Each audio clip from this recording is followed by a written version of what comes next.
The moment the video started, the golf world knew something was different. Donald Trump, the 45th President of the United States and the owner of some of the most famous golf courses on the planet, was sitting in his office at Mar-a-Lago. He was relaxed, he was smiling, and he was about to name-drop one of the most controversial figures in professional golf. "I love Bryson DeChambeau," Trump said. "He's a winner. He's a fighter.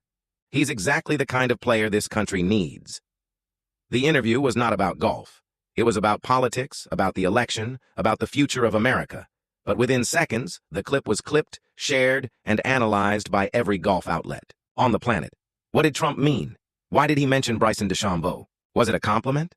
A warning? A political endorsement? The fans erupted. Some celebrated, some condemned, some were just confused. Within 24 hours, the story had been viewed over 50 million times. Trump and DeChambeau were trending worldwide. And the golf world was asking a question no one had asked before. Is Bryson DeChambeau becoming a political figure? For more coverage in golf, subscribe and hit the notification bell. It began as a routine political interview. Donald Trump was sitting down with a conservative media outlet to discuss his 2026 campaign for the presidency. The questions were predictable: the economy, immigration, foreign policy. But then the interviewer asked a question that veered off script. "Mr. President, you've always been associated with golf. You own some of the best courses in the world. Who is your favorite player to watch right now?" Trump did not hesitate. "I love Bryson DeChambeau," he said. "He's a winner. He's a fighter. He's exactly the kind of player this country needs. He's strong. He's smart. He doesn't back down from anybody. I respect that." The interviewer tried to follow up. "What about Rory McIlroy? He's been critical of you." Trump waved his hand dismissively. "Rory is a nice guy, but he's not a winner like Bryson. Bryson has that killer instinct. He understands that you have to be aggressive.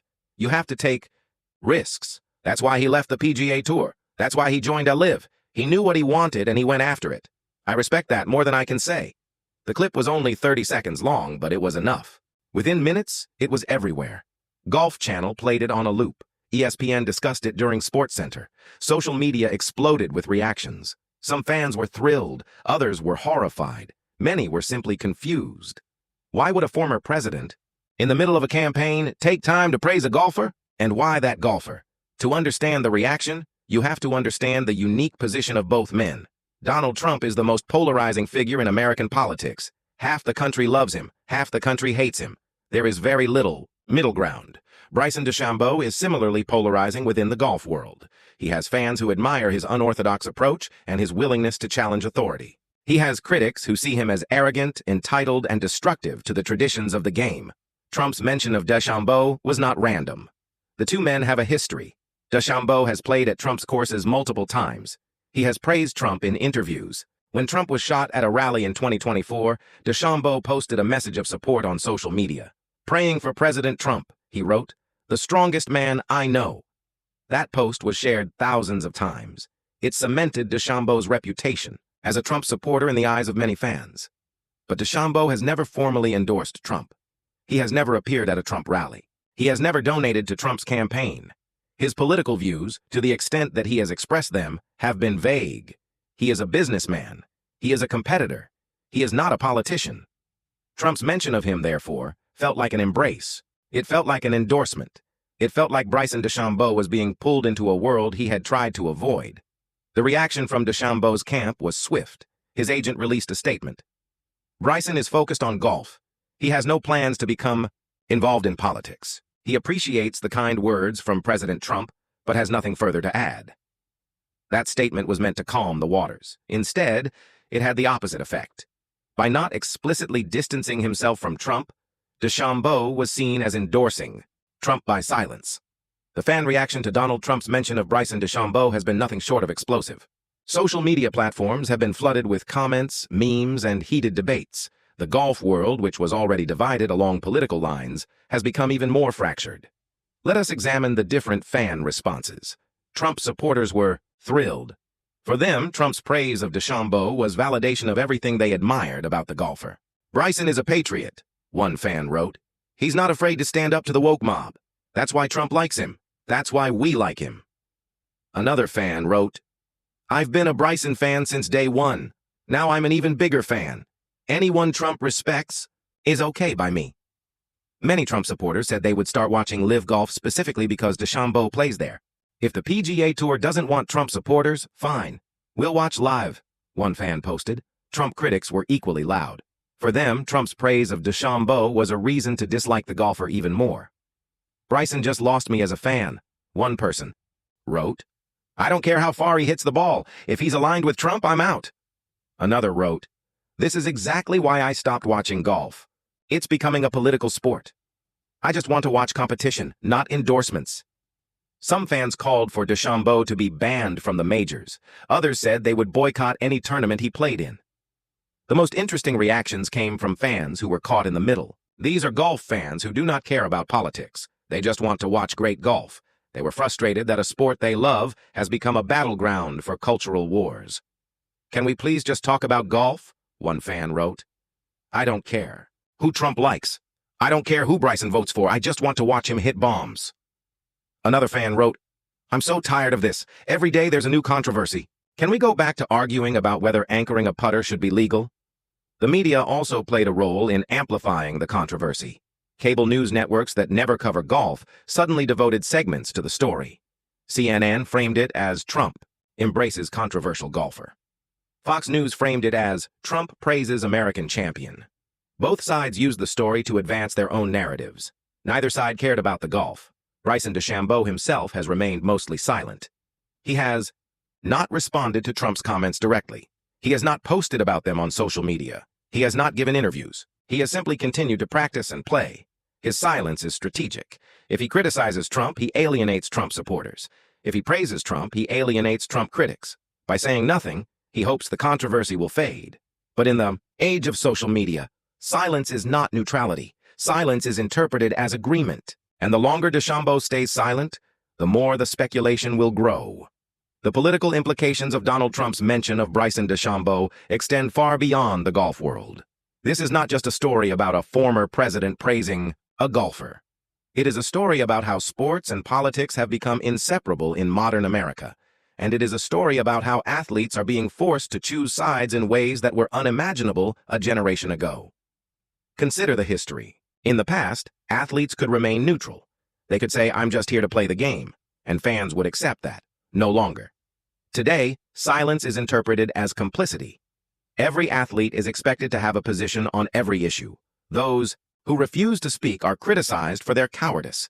Those who do speak are criticized for their views. There is no escape. Bryson DeChambeau has tried to escape. He has avoided politics throughout his career. He has never endorsed a candidate. He has never spoken at a rally. He has never donated to a political cause.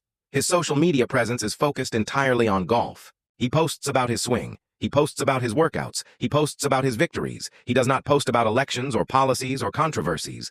But Trump's mention of him has dragged him into the political arena against his will. Now, every interview will include political questions. Every press conference will include references to Trump. Every fan interaction will be filtered through a political lens. DeChambeau cannot go back to the way things were. The genie is out of the bottle. Other golfers have faced similar pressures. Tiger Woods has been asked about Trump for years. He has always deflected, saying that he respects the office of the presidency but has no comment on politics. That strategy has worked for Woods, in part because he is so famous that he can afford to alienate anyone. DeChambeau does not have that luxury. He needs sponsors. He needs fans. He needs to be marketable. Political controversy is bad for business. The sponsors are watching. DeChambeau's endorsement deals include several major brands. Those brands have morals clauses that allow them to terminate contracts if the athlete engages in behavior that damages the brand's reputation. Being associated with Donald Trump could be seen as damaging by some brands, but distancing himself from Trump could be seen as damaging by others. DeChambeau is walking a tightrope. The LIV Golf League, which employs DeChambeau, has its own political complications. The league is funded by Saudi Arabia's Public Investment Fund. Saudi Arabia has a controversial human rights record. Many critics of LIV Golf have accused players of taking blood money. DeChambeau's association with Trump adds another layer of controversy. He is now associated with two of the most polarizing forces in global politics, the Saudi government and Donald Trump. The golf world has been here before. Political controversies involving players and presidents are not new, but the speed and intensity of the reaction to Trump's mention of DeChambeau is unprecedented. To understand why, we need to look at the broader context of professional golf. In 2026, the sport is in crisis. Television ratings are declining. Young fans are not embracing the game. The LIV PGA war has exhausted everyone. Sponsors are nervous, players are tired, and now politics has injected itself into the middle of everything. The golf world did not need this controversy, but it got it anyway. Let us examine the reactions of key figures in the golf establishment. The PGA Tour has declined to comment on Trump's remarks. That is standard policy. The Tour does not comment on political statements by non-members. But the silence is notable because Trump's remarks could be seen as an endorsement of LIV Golf, the Tour's rival. By praising DeChambeau, Trump is implicitly praising LIV. The Tour cannot be happy about that. LIV Golf, by contrast, has embraced the attention. A spokesperson for the league told Golfix, "We are pleased that President Trump recognizes the talent and determination of our players. Bryson DeChambeau is a world-class athlete and a credit to LIV Golf." That statement is careful. It does not endorse Trump's politics, but it does not distance itself from him either. LIV is happy to be mentioned by a former president, even a controversial one. The players have been asked to comment. Most have declined. Those who have spoken have been careful. Rory McIlroy, who has been critical of Trump in the past, said, "I don't have anything to say about that. I'm focused on my game." Jordan Spieth said, "People are allowed to have opinions. I'm not going to judge anyone for who they support." Scotty Scheffler said, "I don't follow politics, I follow golf." The most interesting reaction came from Phil Mickelson. Mickelson, who has his own complicated history with Trump, posted a cryptic message on social media. "Interesting times." That was it. 2 words. But in the world of golf social media, 2 words from Phil Mickelson are enough to generate hours of speculation. Was he criticizing Trump? Supporting him? Making fun of the whole situation? No one knew. That was probably the point. The fans continue to be divided. The polls show that DeChambeau's approval rating among golf fans has dropped slightly since Trump's comments. But it has not dropped dramatically. Most fans seem to be taking a wait-and-see approach. They want to know how DeChambeau responds. They want to know if he will embrace Trump or distance himself. Until he speaks, the speculation will continue. So, where does Bryson DeChambeau go from here? Donald Trump has mentioned him by name. The fans have reacted. The media has analyzed. The speculation has spiraled. And DeChambeau has said almost nothing. His silence is becoming the story. Every day that he does not respond, the pressure builds. Eventually, he will have to speak, and when he does, his words will have consequences. Let us examine 3 possible paths for DeChambeau. Path 1. Embrace Trump. DeChambeau could come out publicly as a Trump supporter. He could thank the former president for his kind words. He could appear at a Trump rally. He could donate to Trump's campaign.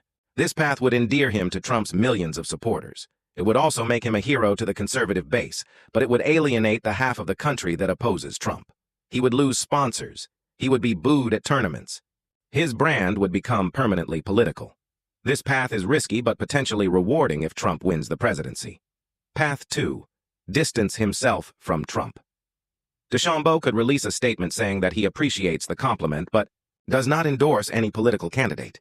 He could say that he is focused on golf and does not want to be drawn into politics. This path would calm the controversy. It would allow DeChambeau to return to being just a golfer. But it would also anger Trump supporters who would see it as cowardice. And it might not satisfy Trump critics who would see it as insufficient. Path 3. Stay silent. DeChambeau could continue to say nothing.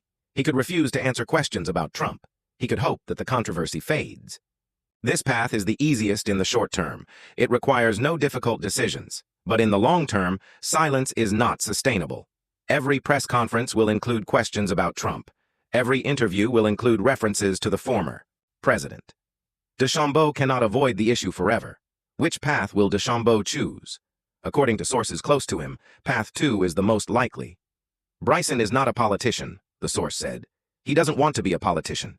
He wants to play golf and build his business. He will say something respectful and then move on. He hopes that will be enough. Whether it will be enough is another question. The golf world is more polarized than ever. Donald Trump's mention of Bryson DeChambeau has accelerated that polarization.